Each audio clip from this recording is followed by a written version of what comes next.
اور جو وجہ ہے بڑے گوشت کے پیداوار میں کمی کے جو اسباب ہیں، جانوروں کو اچھی خوراک کی عدم دستیابی ہے، زیادہ پیداوار دینے والے جانوروں چاروں کی کمی ہے، جانوروں کو تجارتی بنیادوں پر نہ پالنا اور عام روایتی طریقہ استعمال کرنا، جیسے کہ ہم اپنے گھروں میں تھوڑا بہت جو بھی ہے خوراک غیر معیاری بھی ہم کھلاتے رہتے ہیں، بس ٹھیک ہے، ایک وجہ یہ بھی ہے۔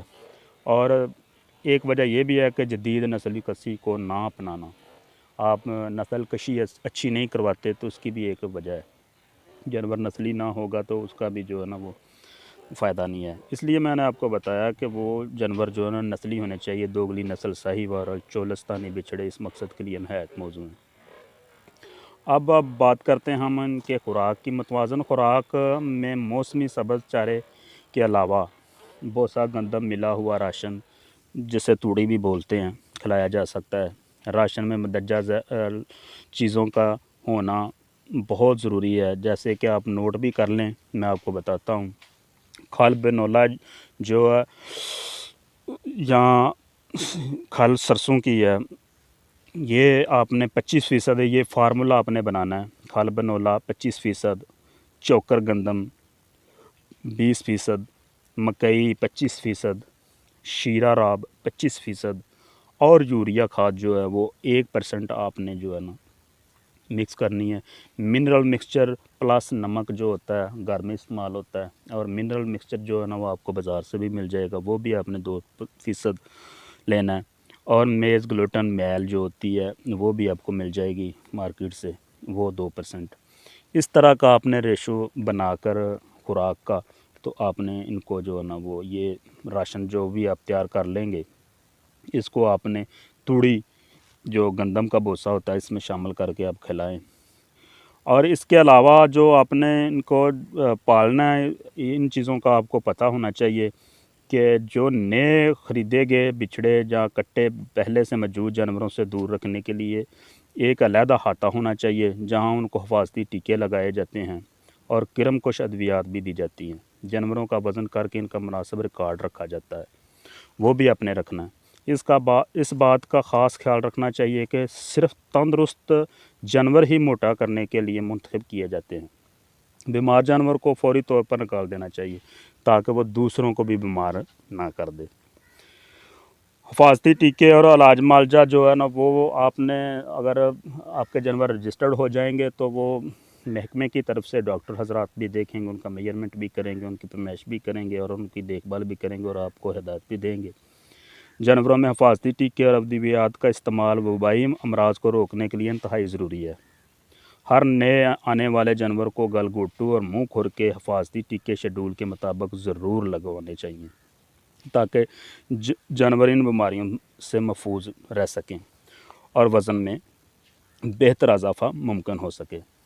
تو یہ والا کاروبار اگر آپ کر لیں گے تو آپ جانور خرید کر لے آئیں گے، تو فار ایگزامپل اگر آپ 12,000 روپے کا یا 18,000 روپے کا آپ ایک جانور خرید کر لاتے ہیں، آج لے آتے ہیں، اس کو 3 ماہ تک آپ اس کی کیئر کرتے ہیں، ان کی حفاظت کرتے ہیں، ان کو پالتے ہیں، تو آپ کو جانور 12,000 روپیہ آپ کو ایک جانور کا محکمہ دے گا، اگر آپ کا جانور رجسٹرڈ ہو جاتا ہے محکمے کی طرف سے۔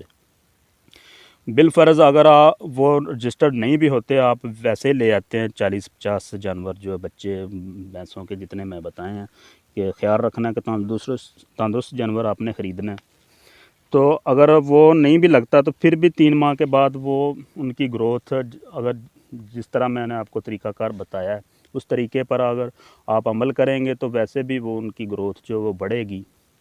تو ظاہری بات ہے 12,000 روپے کا بڑھنا ہی ہے نا، جتنا بھی ہے وہ 10,000 بڑھ جائے، دوگنا ہو جائے، یا وہ 4-5 ہزار ہی 3 ماہ میں بڑھ جائے، تو آپ کو آمدن جو ہے نا وہ کافی خاصی آ جائے گی۔ تو میرا مشورہ سب دوستوں سے یہی ہے جو بے روزگار ہیں، جو میرے دوست ہیں، نوجوان ہیں، میں ان سے یہی کہتا ہوں کہ وہ یہ والا کاروبار کریں۔ جو ذمہ دار ہیں، یہ اکثر دیہاتوں میں تو یہ والا کام بہت بیسٹ ہے، آپ تھوڑا سا ان کا بندوبست کر لیں، ان کا ریوڑ بنا لیں اور ان کو لا کر چھوڑ دیں۔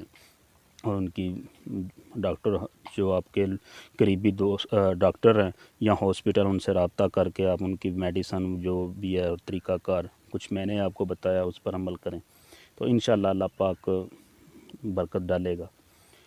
تو یہ تھی آج کی ویڈیو، تو امید ہے کہ آپ کو میری یہ باتیں پسند آئی ہوں گی، اور امید ہے کہ آپ ان باتوں پر عمل بھی کریں گے اور یہ والا کاروبار کریں گے۔ اس میں کوئی آپ کو نقصان نہیں ہے، منافع ہی ہے۔ تو میری دعا ہے کہ آپ کے جان و مال میں اللہ پاک برکت ڈالے اور آپ کا کاروبار بھی چمکائے۔ اگر آپ یہ کرنا چاہتے ہیں تو اجازت چاہتا ہوں۔ تو جی ناظرین، امید ہے کہ آپ کو یہ میری ویڈیو پسند آئی ہوگی۔ ایک نئی ویڈیو لے کر حاضر ہوں گے ایک نئے موضوع پر، تب تک کے لیے اجازت دیں۔ اللہ حافظ۔